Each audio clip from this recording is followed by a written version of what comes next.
화학반에 매개체가 있어요. 그럼 화학반에 매개체라고 하는 것은 우리 몸에서 일어난 대부분의 화학반은 고체가 반응하는 경우는 없어요. 기체가 반응하는 경우는 일부 있어요. 뭐 기체 교환돼서 이런 것들이. 근데 거의 대부분의 반응은 수용의 상태에서 그러니까 물에 녹은 상태에서 진행된다. 그렇지? 그러니까 물이 없으면 우리 몸에 화학반응이 일어나지 않겠지. 그렇죠? 그다음에 일부 효소들은 반드시 물이 있어야만 반응하는 것이 있어. 대표적인 예가 뭐랄까? 가수, 분해 효소 이런 것도 반드시 물이 있어야 된단 말이야. 그래서 우리 몸에 화학반응을 조절하는, 화학반응을 촉시켜주는 역할을 하는 것이 바로 물이다. 자, 이거 저번에 제가 설명했습니다. 그렇죠? 네. 자, 그다음에 단백질 한번 보자. 아이고. 단백질. 아들이. 자, 단백질은 고기라 그랬어요. 그렇죠? 그래서 고기 너무 좋아하면 어떤 사람? 촌스럽다. 받는다. 그래서 구성 원소가 CHON S. 그다음에 S가 포함된다 그랬는데 왜 SN을 가로쳤냐면 단백질 교환하는 기본 단체가 뭐야? 아미노산이야. 그렇지? 근데 아미노산 종류 20종류는 다 알 거야. 근데 그 중에서 S를 포함하고 있는 아미노산은 두 종류야. 이름 기억할 필요 없어. 메사이온하고 시스테인이라고 하는 아미노산 두 가지가 S를 갖고 있어요. 그러니까 모든 아미노산이 다 S를 갖고 있는 건 아니야. 근데 이 S라고 하는 것을 내가 강조한 이유가 뭐냐면 뒤에 가서 이 S가 굉장히 중요한 작용을 합니다. 그건 이제 후에 설명할 거고 일단 단백질 구성하는 원소가 CHON, S가 포함되어 있고요. 이 단백질 구성하는 기본 단위체는 우리가 알다시피 아미노산이에요. 아미노산인데 아미노산은 20여 종이 있고요. 이 20여 종의 배열 순서에 따라서 그 단백질의 종류와 특성이 결정되는데 단백질은 저번에 설명했어. 단백질은 무엇으로서 자기의 존재감을 나타낸다? 입체 구조. 입체 구조. 그러니까 단백질은 무슨 입체예요? 입체 구조에 의해서 그 단백질의 종류와 특성과 기능과 이런 것들이 모두 결정되는데 그럼 어떤 입체 구조를 갖냐라고 하는 것은 바로 그 배열 순서에 따라 정보가 결정되는 거고 이 배열 순서에 대한 정보는 바로 DNA 속에 그 정보가 저장돼 있어요. 그래서 이 DNA 속의 정보가 바뀌게 되면 아미노산의 배열 순서가 바뀌어. 아미노산의 배열 순서가 바뀌게 되면 입체 구조가 바뀌어. 그러면 어떻게 돼? 기능이 바뀌어. 이걸 뭐라 불러? 무형병이라고 불러요. 이게 바로 무형병. 그래서 저번에 설명했었죠? 그 대표적인 단백질 중에서 그 헤모글로빈 단백질 이상하게 바뀐 거 있어요. 뭐야? 나무혈. 그렇죠? 나무혈을 예를 들어 설명했습니다. 아미노산인데 자 이제 저번에 이어 설명합니다. 아미노산이 어떻게 된 건지 몰라줘요. 몰라주는데 일단 제가 설명할게요. 산소가 있고요. 여기 결사슬기가 있고 여기 수초가 있고요. 여기 카르복시기가 있고요. 여기 아미노기가 있어요. 아미노기가 여기 있습니다. 아미노기가 여기 있고요. 아미노산의 종류는 20종류인데 기본적인 구조는 다 똑같이 생겼어. 근데 20종류인 이유가 뭐냐면 여기에 있는 그 곁사슬기라고 그러는데 작용지 곁사슬기라고 그러는데 이 곁사슬기의 모양에 따라서 아미노산의 종류와 특성은 그때그때 달라요. 그래서 이 곁사슬기의 종류에 따라서 이 아미노산이 극성을 띨 수도 있고요. 무극성을 띨 수도 있고요. 그 다음에 플러스 원을 띨 수도 있고요. 마이너스 원을 띨 수도 있고요. 그 성질이 결정되는 거예요. 자, 이때 아미노산 구조야. 지금 여러분한테 이거를 기억시킬 생각은 없어요. 없어요. 내가 여러분에게 원하는 것은 아미노산이 있을 때 아미노산과 아미노산이 결합을 해요.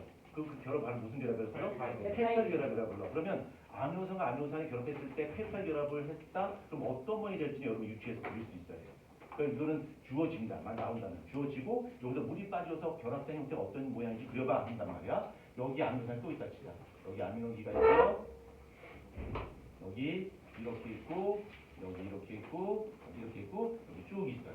자, 그럼 여기서 물이 빠지면서 결합을 할 거야. 그러면 여기 있는 OH와 여기 있는 H가 결합을 해서 뭐가 빠진 거야? 물이 빠진 거야. 자, 물이 빠진 것을 무슨 반응이라고 불러? 탈수 반응이라고 불러.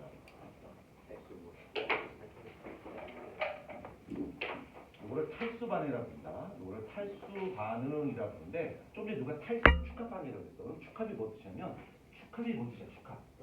합쳐지다. 흡구 합쳐지는 거야. 그렇죠? 합쳐지는데 이거 바꾸자. 아미노산이 쭉 있다 치자. 그럼 여기서 물이 빠지면서 계속 달라졌잖아. 그렇지? 이게 바로 뭐야? 탈수하고 그래서 합쳐진다 뭐야? 탈수 축합 반응이 되는 거야. 이해하시겠죠? 그래서 탈수 축합 반응의 산물이 바로 이렇게 아미노산에 배열된 폴리페스타이드가 바로 탈수 축합 반응의 산물이 되겠지.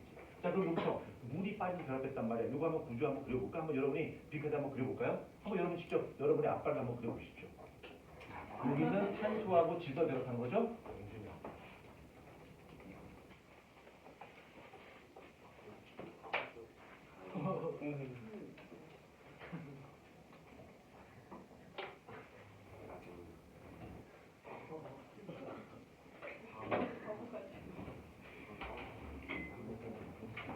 이렇게 되겠지. 그렇죠? 요게 탄소가 질소가 결합해요. 요 결합을 뭐라고 불러? 펩타이드 결합이라고 부르고 이 펩타이드 결합이 계속 반복되겠지. 그래서 아미노산이 쭉 체인처럼 만들어지는 구조를 바로 뭐라고 불러? 폴리펩타이드라고 불러. 폴리펩타이드 부르고 이 폴리펩타이드는 사슬형으로 연결함으로써 아미노산의 배열 순서를 결정하는 것이 바로 폴리펩타이드예요. 그렇죠? 여기까지 이해할 수 있겠지? 자, 그 다음에 좀 더 심화 과정으로 들어간다. 이 단백질은 우리 몸속에 존재해요. 그럼 얘는 물과 친해야 될까, 친하지 말아야 될까? 친해야 돼. 그런데 얘가 실제로 이 아미노산이 우리 몸속에 존재할 때는 이런 형태로 존재하지 않아요. 그러니까 우리 몸속에 수용의 상태에서 얘가 존재할 때, 수용의 상태에서 존재할 때는 얘가 어떤 형태로 있냐면 탄소가 이렇게 있죠? 이렇게 있고, 여기 이렇게 있고, 이렇게 있고, 이렇게 있고, 이렇게, 이렇게, H고, 이렇게 써야지, 이렇게 돼 있고, 여기 칼국시 COH에서 수소가 떨어져 나가요. 떨어져나가서 그 떨어져 나가는 수소가 어디 있냐면 여기 달려. 이렇게. 그럼 얘가 수소를 잃어버리니까 얘는 뭐 생겨날게요? 마이너스가 되겠지. 그래서 이 아미노산은 물속에서 칼국시 그룹에 있는 마이너스 전화, 그 다음에 아민 그룹에 있는 플러스 전화를 동시에 갖게 됩니다. 그러니까 얘는 물속에서 플러스 전화와 마이너스 전화를 동시에 갖게 돼요. 그럼 물과 친할까 친하지 않을까? 물과 친한 구조가 이렇게 이해할 수 있겠지, 그렇지? 자, 그 다음에 한 발짝 더 들어가자. 얘가 산이 되기도 하고 염기가 되기도 하는데 우리가 그 산과 염계 종류에서 산과 염계를 분하는 그 분류 기준은 세 가지가 있죠. pH. 아데누스의 산과 염계가 있고 브랜세르 있고 그다음 루이스가 있단 말이야. 자, 그 중에서 브랜세르 로리의 산과 염계에서 산은 뭐야? 그 양성자 두 개. H 플러스를 내어주는 거. 염기는 밖에. 받는 거야. 이해 봐봐. 여기서 H 플러스 잃어버렸지. 얘는 뭐야? 산. H 플러스 받았지. 얘 뭐야? 염기. 얘는 산으로 작용하고 염기로 작용해. 그러니까 아데누스, 그러니까 브랜세르 로리의 산과 염계 기능을 보면 얘는 뭐야? 양쪽성 물질이야. 그렇지? 그 다음에 우리가 산, 염기 이렇게 있는데 여러분 이제 유추할 수 있어야 돼요, 이런 거는. 자, 이제 그 다음에 하는 건 여러분 유추할 수 있어야 된다는 얘기야. 산이라고 하는 것은 H 플러스가 매우 많다는 얘기지, 그렇지? 그 다음에 염기라고 하는 건 뭐야? H 플러스가 매우 적다는 얘기야. 보통 아이들이 이제 산과 염기를 배우고 나면 그때부터는 문장들이 굉장히 확장됩니다. 굉장히 똑똑한 아이로 바뀌어요. 한번 물어볼까요? 산토끼의 반대말이 뭐야? 염기산이지. 염기토끼죠. 그렇죠? 바뀐단 말이에요. 그렇죠? 그 다음에 생명과학을 다 배우고 나죠. 그러면 또 역시 어휘력이 확장됩니다. 산토끼의 반대가 뭐야? 죽은 토끼? 이렇게 되어요. 그렇죠? 그러니까 어휘력이 확정되죠. 그 다음에 어느 정도 완성되기 이루죠? 그래서 야, 산토끼의 반대가 뭐야? 판토끼? 이렇게 했어. 이해 못했지? 근데 이건 적용하는 배워야 아, 그렇죠. 어휘력 능합니다. 중간입니다. 자, 이거 한번 보자. 자, 속이 있는데, 자, 이제부터 여러분이 뭔가 하나 느껴야 돼요. 자, 여기 주먹. 이거 여러분이 뭔가 하나 느껴야 돼. 내가 그때 결론 안 내면 여러분이 한번 느껴봐요. 얘가 아미노산이 수용의 상태에서는 이런 모양으로 돼 있어. 자, 이런 모양으로 돼 있어. 근데 이 아미노산을 산성 용액에 집어넣다 시작. 산성 용액에 집어넣었어. 그 산성 용액이라고 하는 건 좀 전에 말했듯이 주변에 H 플러스의 농도가 매우 높은 용액이지, 그렇지? 그럼 얘는 주변의 pH가 변하는 걸 되게 싫어해. 그래서 어떻게 하냐면 주변에 H 플러스가 많지. H 플러스 흡수해. H 플러스를 받아. 그러면 이쪽 왼쪽과 오른쪽을 봤을 때 어느 쪽으로 받을까? 이쪽에서 받아. 이쪽에서. 그래서 뭐에 어떻게 받냐면 여기 아민 그룹이 그냥 있고요. H 플러스 있고 여기 H 있고 H 있고요. 여기 산소 있고 이렇게 있고 이렇게 있고 여기에 수소가 들어온다는 얘기야. 그러면 여기에 있는 마이너스 전화가 없어지겠지. 남아있는 전화 무슨 전화만 남게 돼? 플러스 전화만 남게 돼. 그래서 산성 용액에 집어넣게 아미노산 산성 용액에 집어넣으면 이 아미노산이 플러스 전화를 주게 돼요. 플러스 전화.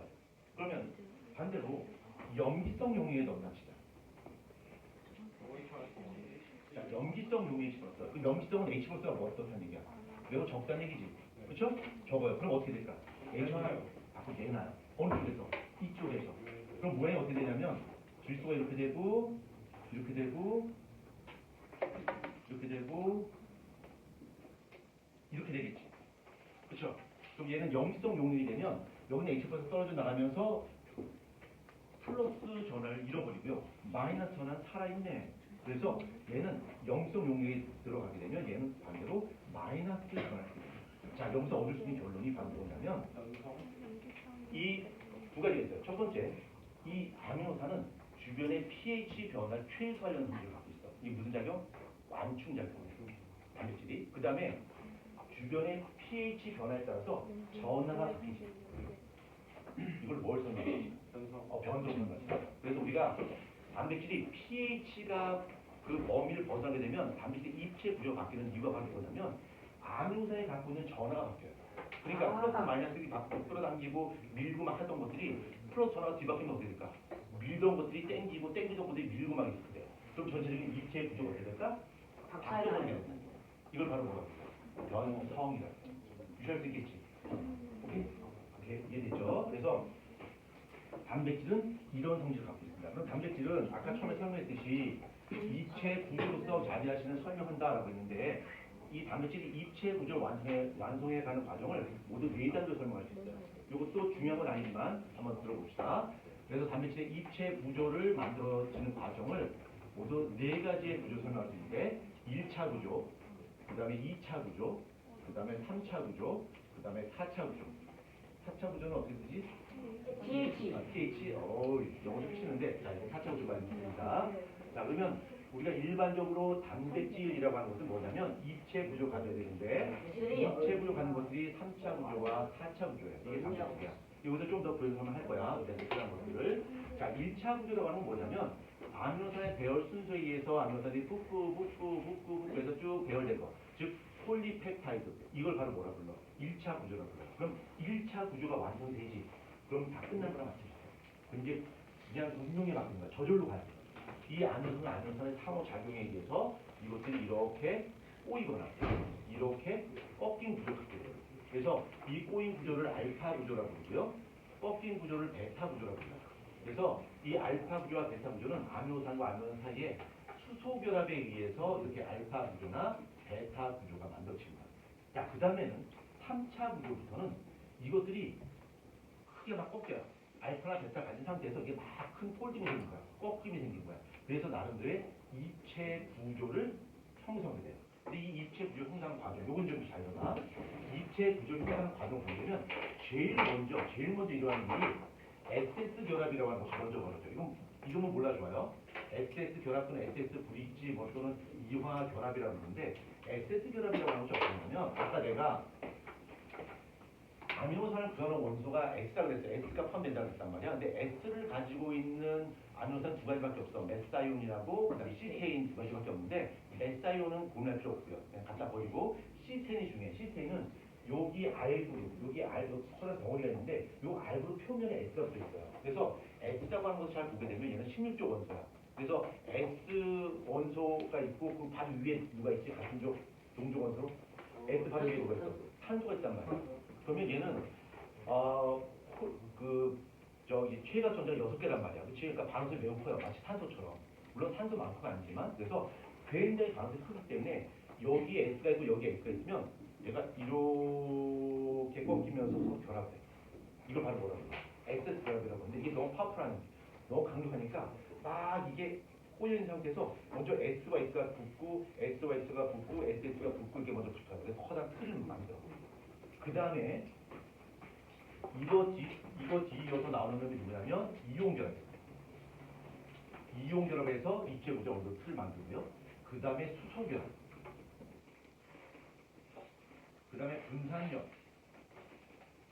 끝으로 족부에 없는 힘인데 소수성 인력이라고 하는 거. 이런 걸 가지고서 아주 디테일한 입체 구조를 만들어요. 근데 그 중에서 SS 결합이 가장 중요한 이유가 뭐냐면 이 SS 결합이 가장 큰 틀을 만들어요. 그 다음에 이용결합, 수소결합, 분산력, 소수성인력들이 작용하면서 아주 독특한 입체 구조를 만들게 된단 말이야. 근데 입체 구조가 바뀌게 되면 그 단백질이 가지고 있던 고유한 성질 자체가 없어져 버리겠지. 그쵸? 그쵸? 그걸 변소자고 그런단 말이야. 근데 SS 결합은 절대 안 끊어져요. SS 결합은 너무 강력해서 동결합이란 말이야. 근데 pH가 바뀌면 아미노산의 전하가 바뀌지. 그러면 이체 구조를 형성할 수 있는 원석 중에 하나의 이용 결합이 어떻게 될까? 변하겠지. 그 이체 구조가 어떻게 될까? 바뀌어요. 바뀌는 거. 이게 변성이야. 그러니까 pH 변화에 의해서 단백질이 변성되는 이유는 바로 이용 결합이 손상되기 때문에 이체 구조가 바뀔 거야. 그다음에 열을 가지. 열을 가면 뭐가 끊어져? 수소 결합이 끊어져. 그래서 이체 구조가 바뀌어. 그걸 뭐라 불러? 변성이라 불러. 그러니까 얘는 바로 pH 변화에 의해서, 얘는 온도에 의해서 그 단백질이 변성된 이유가 바로 이러한 결합들이 변하기 때문이에요. 그래서 수소결합은 굉장히 강력하다 배웠거든요. 근데 수소결합이 제 아무리 강력하다 할지라도 화학결합처럼 강력하진 않아요. 수소결합이 아무리 강력해도 얘네는 분자의 힘이에요. 그러니까 분자의 힘이기 때문에 화학결합을 능가할 수 없어요. 예, 해주십시오. 그래서 이용대로 끊어줍니다. 근데 이 소수성 이름이 뭐냐면 소수성이 뭐야? 소수성? 물 싫어하는 거야. 자, 예를 들어보자. 내가 굉장히 물을 싫어해요. 이 친구 되게 물 싫어해. 그럼 내가 너 주변에 물이 있으니까 물 싫어하고 뒤걸음치겠지. 얘도 여기서 나 물 싫어하고 뒤걸음치겠지. 그래서 어떻게 될까? 나하고 얘하고 되게 딱 많이 맞겠지. 그렇지? 나는 물 싫으니까 뒤걸음치려고 그러고 얘도 물 싫으니까 뒤걸음쳐요. 옆에서 보면 어때? 아직 붙는 것처럼 보이지. 실제로 얘가 좋아서 그런 게 아니야. 뭐야? 물 싫어서 도망가다 보니까 붙는 것처럼 보인단 말이야. 그렇지? 그래서 내가 아까 족보에서 없는 힘이다라고 했는데 얘가 인력이라고 그랬지만 실제로 인력이 아니야. 물 도망가서 그냥 뭉친 것처럼 보이는 거지. 그래서 우리가 물에다가 기름떡을 보게 되면 기름이 똑똑똑으로 뭉치잖아. 기름이 좋아서 뭉치는 거야? 아니요. 물 씻어서 뒤금치다 보니까 지네끼리 뭉친 것처럼 보이는 거지. 그러니까 족보에 없는 힘입니다. 그걸 좀 이건 중요하지 않고 아무튼 이런 것들의 변화에 의해서 단백질의 이체 구조가 바뀔 거야. 근데 4차 구조라고 하는 건 어떠냐면 이러한 단백질들이 하나로서 어떤 질을 나타내는 것도 있고 여러 개의 단백질 덩어리들이 모여서 몇 개가 모여서 단백질로서의 질을 나타내는 것도 있어. 그걸 4차 구조라고 불러요. 그럼 이 4차 구조로 나타낼 수 있는 대표적인 예가 뭐가 있을까? 헤모글로빈. 이 헤모글로빈은 폴리페타이드 몇 가닥으로 되어 있어요? 4가닥으로 되어 있어요. 그래서 알파사슬 2개, 베타사슬 2개로 되어 있어요. 요새 헤모글로빈 처음 보는 건가? 이 헤모를 보면 여기 폴리페타이드가 모두 4덩이가 있어요. 이렇게 4덩이 있는데 여기 사이에 어떤 이온이 있지? 철 이온이 있습니다. 철을 함유하고 있습니다. 3 플러스니까 2 플러스니까 철 이온을 이렇게 함유하고 있어요. 그래서 우리가 피를 맛보면 쇠 맛이 나는 거죠. 그래서 이렇게 적혈구가 부족하면 고개 드시고요. 예, 고개 드시고요. 죄송한데 이거 필기 안 되고 예, 봅시다. 난 너 얼굴 보는 게 나이거든요. 얼굴 보여주십시오. 예, 여기 적혈구가 부족하면 생기는 병이 뭐야? 빈혈이잖아, 그렇죠? 그럼 빈혈이라고 하는 뭐야? 적혈구가 제대로 형성이 안 되니까 산소 호흡을 못해서 어지럼증 호소하는 것이 바로 빈혈이란 말이에요, 그렇죠? 그래서 그때 어떤 약 먹어? 철분제 먹잖아, 그렇죠? 만약에 철분제를 돈 주고 살 수 없다라고 한다면 급한 대로 어떻게 할 수 있어? 저번에 알려줬잖아, 정지발에서. 빈혈일 때 급하게 써먹는 방법 알려줬잖아. 휴식. 철을 먹어요. 아파트 단지에서는 자전거 써먹는다. 좋은 방법 아닌 것 같습니다. 간편하게 그 빈혈 치료할 수 있는 방법이 있는데 제일 좋은 거는 이제 철분제 약을 먹어야 되는데 누구처럼 아파트 단지에 세우는 자전거 뜯어 먹으면 곤란합니다. 그렇죠? 예, 신고 당할 수도 있고요. 그래서 만약 내가 친구가 빈혈이다라고 한다면 급한 대로 버스 카드를 준비하시고요. 버스를 타고 다니면 됩니다. 그다음에 버스 카드를 찍을 때 몇 번 찍어? 이미 2번. 2번 찍어요. 이미 그러면 처리되었습니다. 예, 이미 처리되었으니까 또 몸에 처리를 해주는 거니까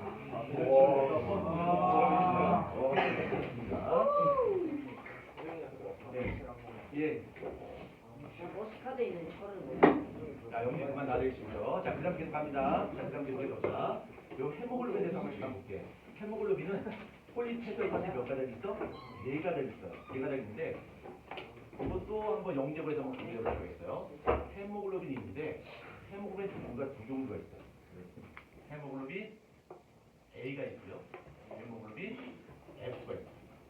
두가 있어요. A하고 F가 있는데 A는 어덜트 약자야. 그러니까 얘는 성인들이 갖고 있는 헤모글로빈입니다. 우리가 다 갖고 있는 거야. 그 다음에 F는 배 속에 있는 태아가 가지고 있는 헤모글로빈. 그래서 약간 성분이 좀 달라요. 성분의 차이는 중요하지 않습니다만 헤모글로빈 A는 알파 사슬 2개, 베타 사슬 2개 되는 반면에 배 속에 있는 태아가 가지고 있는 헤모글로빈은 알파 사슬 2개, 감마 사슬 2개로 돼 있어요. 그러니까 좀 달라요. 네? 그러니까 그건 몰라도 좋다고요. 일단 이렇게 2가지 되는데 가장 큰 차이점은 능력의 차이예요. 헤모글로빈이라고 하는 것은 산소를 포화하는 능력을 갖고 있는데 우리가 가지고 있는 헤모글로빈 A와 배 쪽에 있는 태아가 가지고 있는 헤모글로빈 F 중에 어떤 게 산소 포화 능력이 좀 더 좋을까요? F가 더 좋죠. 그 이유가 뭡니까? 이거는 영적에서 한번 나올 법한 문제죠. 자, 요게 이렇게 있고요. 이쪽이 산소 분압이야. 산소 분압이고요. 이쪽이 포화도가 치죠. 포화도고요. 이렇게 산소의 분압이 높아질수록 산소의 분압이 높아질수록 산소 포화도는 어떻게 될까? 높아지게 되겠지? 그래서 그래프가 X좌표로 이렇게 되는 거야. 이렇게. 그래서 만약에 우리 동맥 쪽에 만약에 산소 분압이 이만큼이다. 자, 동맥 쪽에 산소 분압이 이만큼이고 정맥 쪽에 산소 분압이 이만큼이다. 진짜. 그러면 동맥 쪽에서 산소 포화도가 이만큼이야. 정맥 쪽 산소 포화도가 이만큼이야. 그럼 우리가 우리 몸에서 혈액이 수환되면서 혈액을 운반해주는 능력은 요거 차이나 준 거 아니고요. 요거 차이나는 부분. 요 부분까지 우리가 산소를 운반할 수 있게 됐습니다. 그렇죠? 요게 바로 헤모글로빈 A야. 우리 몸속에 있는 헤모글로빈 A야. 그러면 배 쪽에 있는 태아가 가지고 있는 헤모글로빈 F는 헤모글로빈 A보다 산소 포화 능력이 어떨까? 훨씬 뛰어나요. 강해요. 그래서 그래프를 그려보면 이렇게 됩니다. 자, 이게 왜 이렇게 되냐면 아이가 배 속에 있는 태아가 엄마로부터 혈액을 받을 때는 엄마 몸을 거쳐서 간 피야. 그치? 그러니까 뭘까? 산소 포화도가 매우 높은 상태의 혈액이야? 낮은 상태의 피야? 낮은 상태의 피야. 그래서 만약에 배 속에 있는 아이가 엄마가 똑같은 헤모글로빈 A를 갖고 있다면 이거 포화가 안 돼요. 그치? 잘 포화가 안 된단 말이야. 그래서 이 낮은 산소 분압 상태에서도 포화를 굉장히 잘할 수 있는 뛰어난 능력을 가지고 있는 헤모글로빈 F가 있어야 된단 말이에요. 그래서 산소 분압이 낮음에도 불구하고 엄마로 낮은 산소 분압이 낮은 상태의 혈액을 받았음에도 불구하고 포화 능력은 어때요? 엄마와 큰 차이가 없다. 이게 바로 헤모글로빈 F가 됩니다.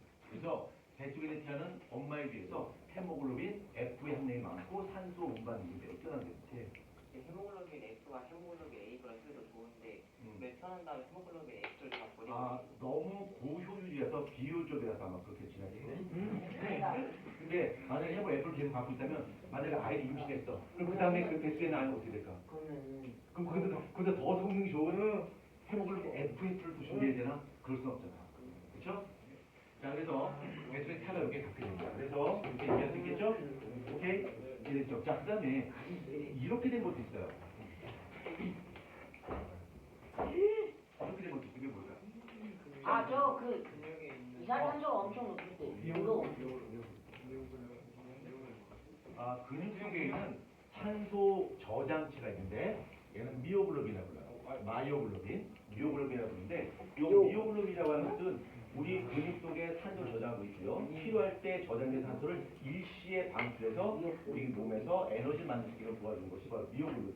근데 미오글로빈은 얘들처럼 이렇게 엑스트라컵을 갖고 있지 않고요. 이렇게 기역자컵을 갖고 있는 이유가 무엇 때문이냐면 우리 근육 내 산소 포화도가 일정 부분 이하 낮아지게 되면 한꺼번에 산소 방출이 폐기됩니다. 그래서 이렇게 미오글로빈은 이런 컵을 갖고 있습니다. 이렇게. 그래서 미오글로빈은 얘는 하나로 얘는 3차 구조된 단백질의 대표입니다. 이게 미오글로빈이고요.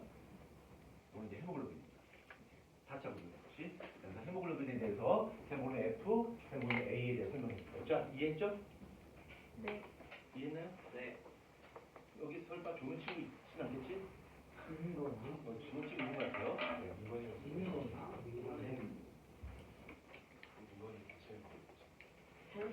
자, 그 다음에 또 알려봅시다.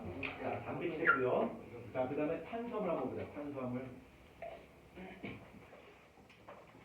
탄수화물. 자, 탄수화물 하기 전에, 영재랑 과거에서는 이것도 또 알고 있어야 되겠지. 이 단백질에서 우리 몸에 하는 역할은 굉장히 많아요. 그쵸?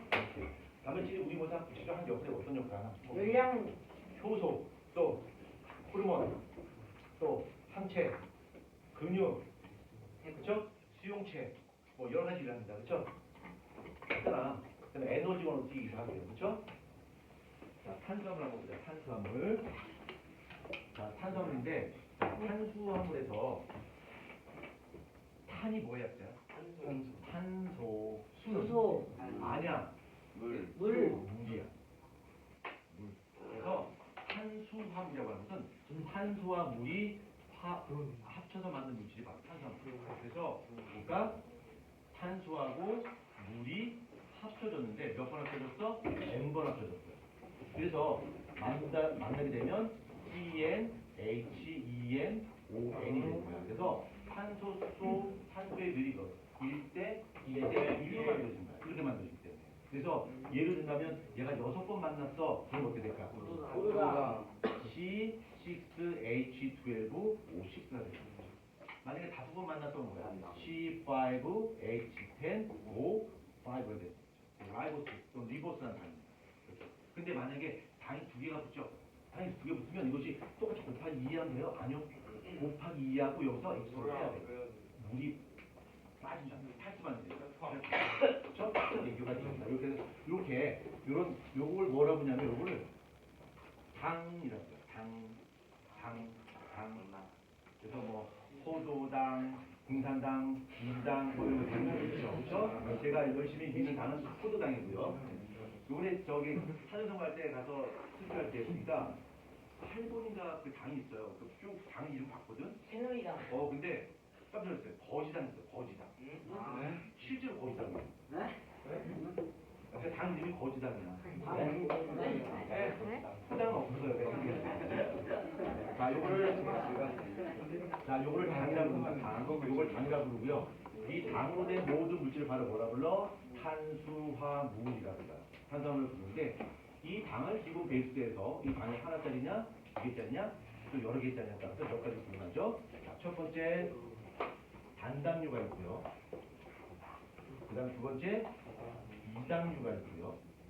그다음에 세 번째 다당류가 있습니다. 당이 몇 개짜리는 되냐에 따라서 달라집니다. 그다음에 단당류, 이당류 될 때는 그다음에 이당류가 다당류 될 때는 여기서 해서 뭐가 빠져?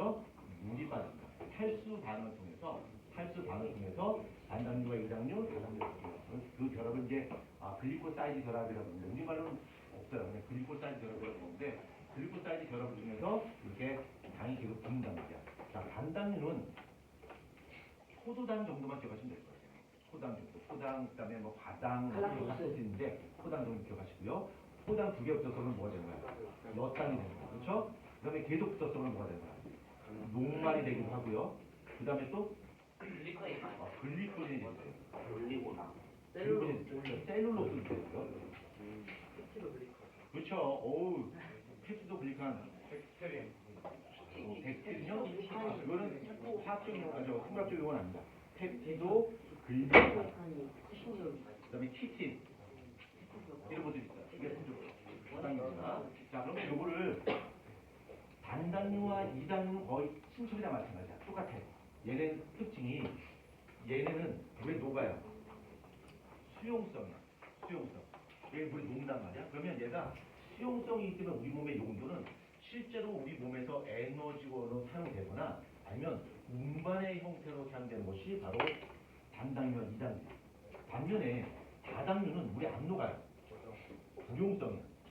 조용성이니까 얘가 우리 같은 용도는 저장, 그치? 저장.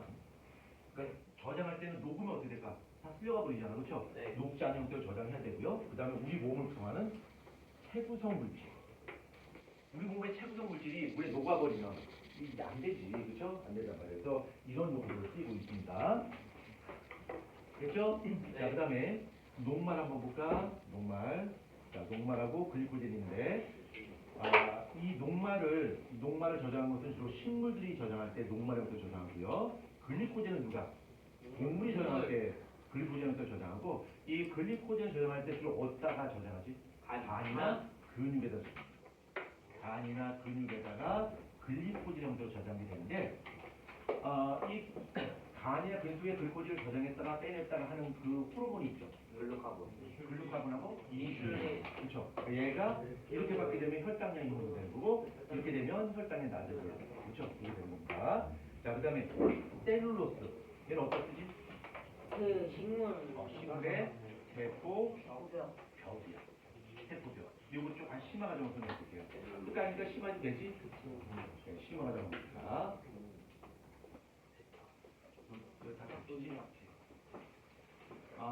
포장이 있는데 포장이 두 가지가 있어요. 알파 포도당이 있고요. 됐다. 그다음에 베타 포당이 있어요. 베타 포당인데 우리가 일반적으로 먹는 포당 어떤 포당이야? 알파. 포도당이야. 생긴 모양 몰라줘요. 그냥 간단하게 알파 포당 들어보면 이렇게 돼 있어요. 베타 포당은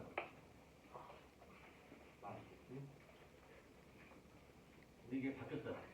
바뀌었단 말이야. 그래서 이 포당기 결합할 때 우리도 OH가 있잖아. OH가 있을 때 이제 물이 빠진 결합을 해요. 얘도 마찬가지인데 얘가 이제 알파 포당끼리 결합하게 되면 녹말의 글리코젠이 되는 거고 베타 포당끼리 서로 결합하게 되면 셀룰로스가 되는 거야. 근데 이 셀룰로스는 베타 포당으로 구성되어 있는데 이 셀룰로스를 분해할 수 있는 효소가 셀룰레이스야. 셀룰레이스인데 이 셀룰레이스는 동물에는 셀룰레이스라는 효소가 있어. 얘는 오로지 세균들한테만 주고 세균들한테만. 그래서 우리는 이 셀룰로스를 먹어봤자 분해가 안 돼. 그래서 우리 얘를 뭐라고 하냐면 얘를 섬유라고 불러. 섬유. 그래서 근데 먹을 수 있는 섬유니까 뭐야?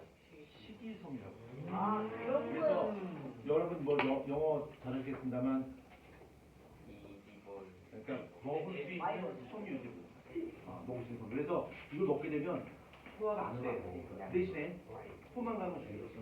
포만감을 주고 소화는 안 되니까 다이어트용으로 각광받는 거죠.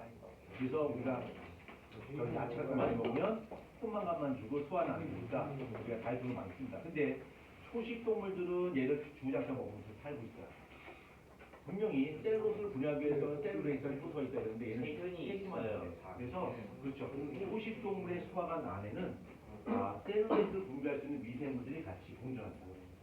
미생물이 같이 살아서 미생물들이 얘를 소화를 도와주죠. 같이 공생하는 거죠. 그리고 이 미생물들이 셀룰레이스를 분비해서 소화시켜주지만 그 미생물이 소화를 분비해봤자 얼마나 많이 분비하겠나. 그러니까 소화하는데 걸리는 시간이 굉장히 길어서 초식동물은 육식동물에 비해서 소화하는 길이가 어때요? 굉장히 길어요. 우리가 여러 개가 저걸 반수동물이라고 하고 경우에 따라서는 씹었다가 다시 쫙 토해내서 다시 삼키기도 하고 그렇죠? 씹어서 그것이 바로 다르니까. 그 다음에 펩티도글리칸이 있는데 이 펩티도글리칸은 뭐죠? 원래 세균. 저 세균의 세포 벽이야. 세균의 세포 벽이 되어 있습니다. 그러면 제가 이제 의식의 흐름대로 그냥 꽃부분대로 그냥 갈게요. 꿀에 꿀을 묻어서. 자, 갑자기 세균의 세포벽 분야에 갑자기 또 연결되는 게 하나 있어서 자, 이 세균의 세포벽 행성을 억제하는 물질이 있어. 그게 바로 뭐야? 그 페니실린. 페니실린. 그래도 곰팡이. 네, 잘 찍었어요. 네, 잘 찍었어요. 네, 페니실린이고. 그 기억이 났어요. 네, 페니실린인데 이 페니실린은 세균의 세포벽 행성을 억제하는 물질이에요. 자, 우리 제가 정리하면 바이러스를 때려잡는 항바이러스제와 세균을 때려잡는 항생제가 있는데 항생제는 원액 세포, 그러니까 세균을 때려잡는데 세균은 동적인 생명활동할 수 있는 세포적 구조를 갖고 있는 한 생명체란 말이야. 그래서 얘를 죽일 수 있는 방법은 얘가 가지고 있는 생명활동을 어떻게든 없애버리면 죽어요. 그러니까 뭐 항산성 유지를 깨뜨리거나 아니면 단백질작동 못하게 하거나 핵산을 못 만들게 하거나 뭐 여러 가지 방법인데 그 중에 하나 페니실린이라고 하는 그런 항생제는 세균의 세포벽 행성을 없애요. 세포를 터쳐주는 것이 페니실린이죠. 근데 이 페니실린이라고 하는 것이 어떻게 해서 세균의 세포벽을 억제시킬 수 있느냐면 세균의 세포벽은 펩티도글리칸으로 되어 있고 이 펩티도글리칸을 형성된 세포벽을 만들어준 효소가 존재해요. 근데 이 페니실린은 그 효소의 작용을 억제하는 물질이에요. 그래서 우리 저번에 배웠었죠. 얘를 뭐라고 불러? 효소 억제제 또는 효소 저해제라고 불러. 기억력이 좋은 친구나 집중이 있는 친구들 기억하실 텐데 이 세균의 억제제는 두 가지 방식이 있다고 했어요. 경쟁적 저해제와 비경쟁적 저해제가 있어요. 그치? 그런데 이 페니실린은 경쟁적 저해제. 경쟁적 저해제. 그 경쟁적 저해제라면 얘가 효소의 저해제로서의 역할을 충실하기 위해선 페니실린의 농도를 어떻게 해야 되나? 충분하게 줘야 돼. 그래야 효과가 나타나. 너무 적게 주면 이거 효과가 나타나지 않는다. 그렇죠? 물론 비경쟁적 저해제라면 좋겠지만 얘는 이제 경쟁적 저해제니까. 자, 그 다음에 키틴이 있습니다. 키틴, 버섯. 키틴, 얘는 그쵸. 곰팡이 세포벽 키틴으로 되어 있습니다. 얘는 약간 칼슘 성분이 포함되어 있어요. 그러니까 뭐하고 비슷하냐면 새우 껍질, 개 껍질 있죠? 그런 것이 막 튀기게 돼 있습니다. 근데 얘는 무용성이야. 칼슘도가 있어서. 근데 우리가 또 이제 흙도 건강에 많이 심었다 보니까 이 개 껍질이나 새우 껍질 같은 그 치팅 성분된 것을 녹여요. 탄성 성분에다 녹여버립니다. 그래서 먹게 되면 뭐라고 하냐면 키토산이라고 합니다. 그렇죠? 그게 바로 개 껍질 같은 개 껍질을 식초에다 녹여서 하는 것이 키토산입니다. 자, 그래서 탄수화물 다 했고요. 나 오늘 이따가 수업 이거 끝나면 바로 있는데 어떡하냐?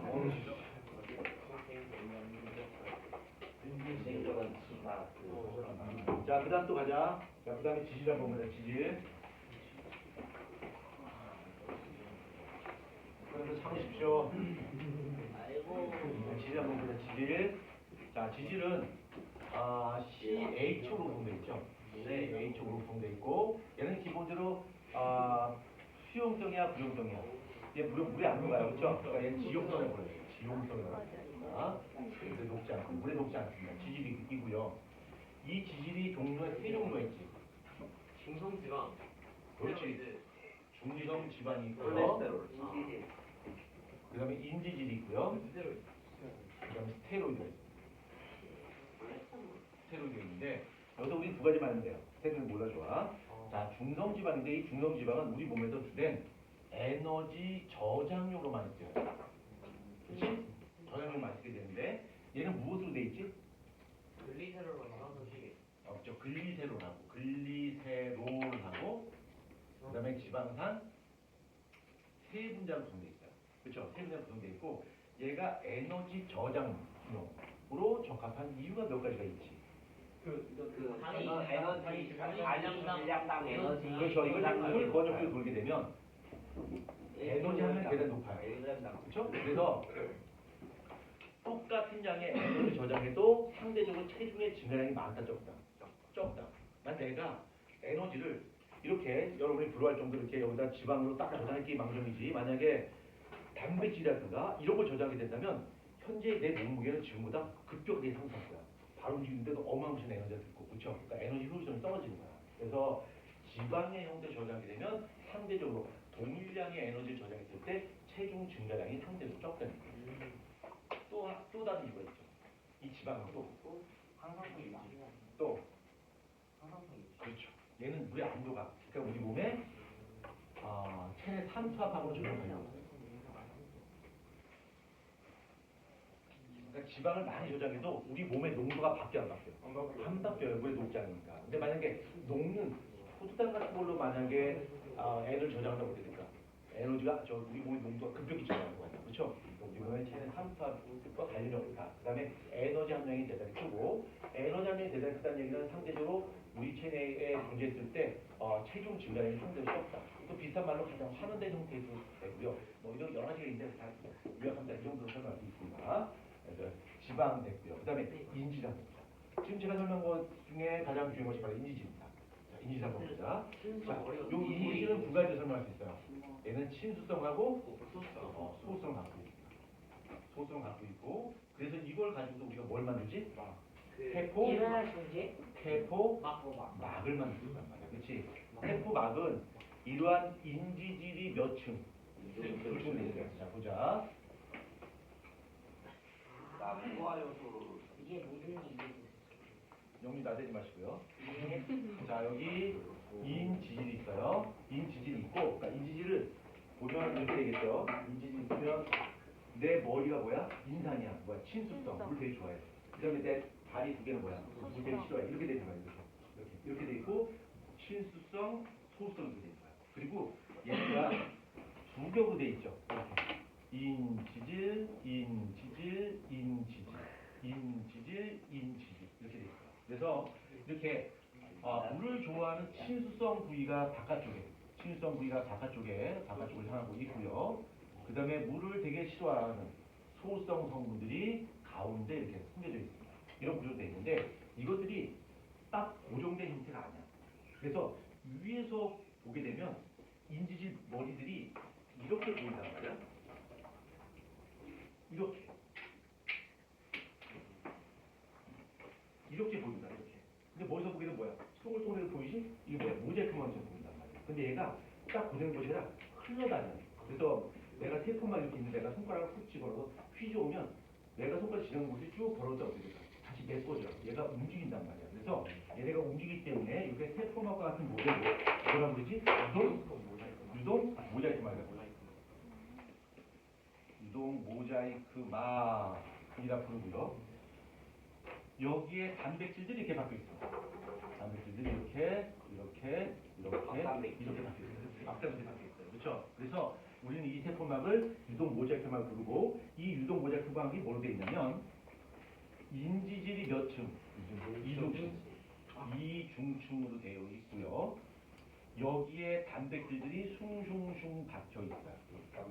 이것이 바로 뭐야? 유동 모자이크막이야. 그렇죠? 이것이 딱 고정되어 있지 않고 어떻게 됐다? 출렁거린다. 그러면 얘가 유동성을 하고 있다라고 하는 것을 우리가 시험장에 들어갔을 때 시험장에서 야, 얘가 유동성 갖고 있는 거 유동성에 대해서 설명해봐. 이렇게 문제 내지 않겠죠. 그렇죠? 어떤 실험을 갖고 설명하는 거야. 여기 어떤 세포가 있어요. 세포가 있는데 이 세포의 어느 한 부분을 내가 레이저를 쏴서 구멍을 뽕 뚫었어요. 구멍 뚫었다 진짜. 이 구멍이 메꿔져 있을까? 아니 이게 동그랗게 구멍 난지 있을까? 이것이 어떻게 될까? 메꿔지겠지. 인들이 이동을 해서 다시 이 구멍이 점점 작아져서 결국 어떻게 될까? 다시 메꿔진다는 얘기야. 그렇죠? 이것이 바로 뭐야? 세포막이 유동성을 가지고 있다라고 설명하는 거겠지. 근데 여기서 멈추지 않고 데이터 하나 주겠죠? 여기가 시간이고 여기가 크기가 치자. 요 크기가 뭔 크기냐면 요거 내가 구멍을 뻥 뚫었을 때 그 크기야. 크기 어떻게 될까? 이렇게 됐다 어떻게 될까? 시간 지나면서 이렇게 해서 다 메꿔지겠지. 그쵸? 근데 이렇게 준 것과 이렇게 된 것이 있다 치자. A와 B가 있다. 아무튼 A나 B나 둘 다 똑같이 구멍을 뚫었을 때 구멍이 메꿔졌어요. 그러니까 유동성 갖고 있다는 얘기야. 그런데 A와 B를 봤을 때 어떤 것이 좀 더 유동성이 큰 거야? A가 좀 더 큰 거야. 그렇죠? 그러면 A는 B에 비해서 어떤 조건을 갖췄길래 유동성이 클까? 이렇게 물어볼 수 있겠지. 그렇죠? 그래서 이 문제 해결하기 위해선 물론 아무것도 없는 상태에서 이걸 유추할 수 있겠지만 어느 정도 개념을 좀 알고 있으면 훨씬 더 추측하기 쉽겠지. 그렇죠? 그래서 이 세포막의 유동성에 영향을 미치는 요인을 한번 보자. 인지질의 비중이 더 높은. 자, 유동성 한번 보자.